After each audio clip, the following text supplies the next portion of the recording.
Now, if you're a complete beginner in the world of calisthenics, you might be very tempted to jump into all the really fun, fancy skills like the planche, the handstand, the front lever, but I would strongly recommend that you choose a skill that is more beginner focused. And not just beginner friendly, but you want a skill that then help you build up strength for other skills. So for that purpose, I strongly recommend that everyone starts with the L-sit.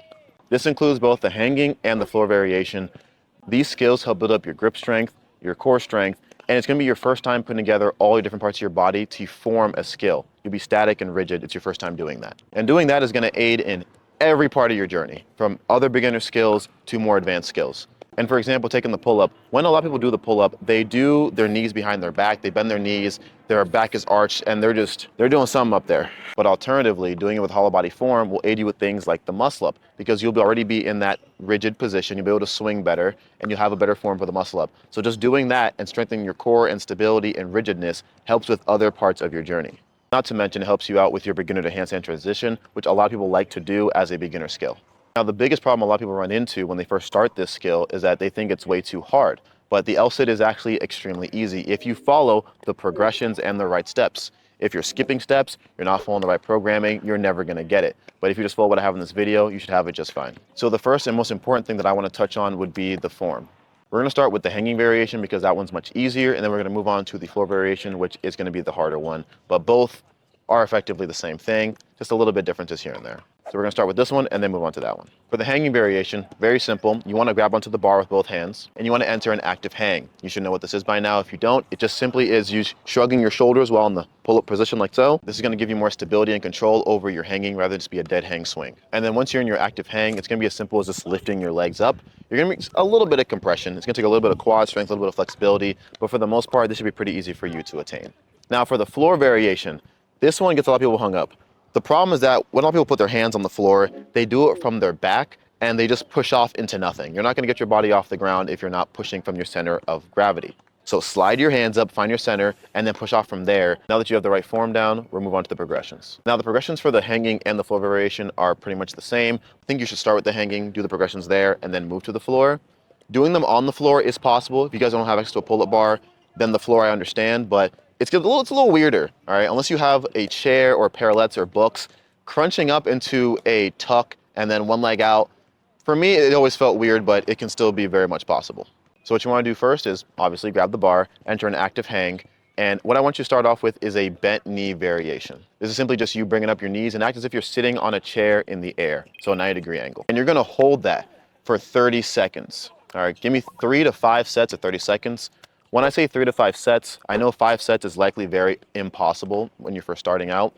So I tell everyone do 1 to 3 sets, master that, then build up to 3 to 5 sets. Once you've mastered the bent knee variation, now you can start extending one leg out at a time. So start off with one leg, extend it out. Then when that leg's starting to get tired, extend out the other leg and hold that for time as well. You want to have 30 seconds per side, ideally, really unrealistic. So 30 seconds as a whole to start, and then work your way up to 30 seconds per side. And then when you feel comfortable with that, then you want to start extending both legs at the same time, and you pretty much have the L-sit right there. Now you want to make sure that you're training this at least 3 times a week for optimal results. So that would be like Monday, Wednesday, Friday. You can take Saturday and Sunday to be your rest days, or you can continue the cycle into that and then just keep going in a circle. So every 3 to 4 weeks, you take a deload week to rest up for everything you're training and then continue on. This shouldn't take you more than 1 to 3 months max. You know, it took me around not even a month, but depends on your strength. But in about 1 to 3 months, you should be pretty much done. A child waved at me. So with those progressions and the deload week and the 3 times a week, you should have a pretty solid routine for the L-sit.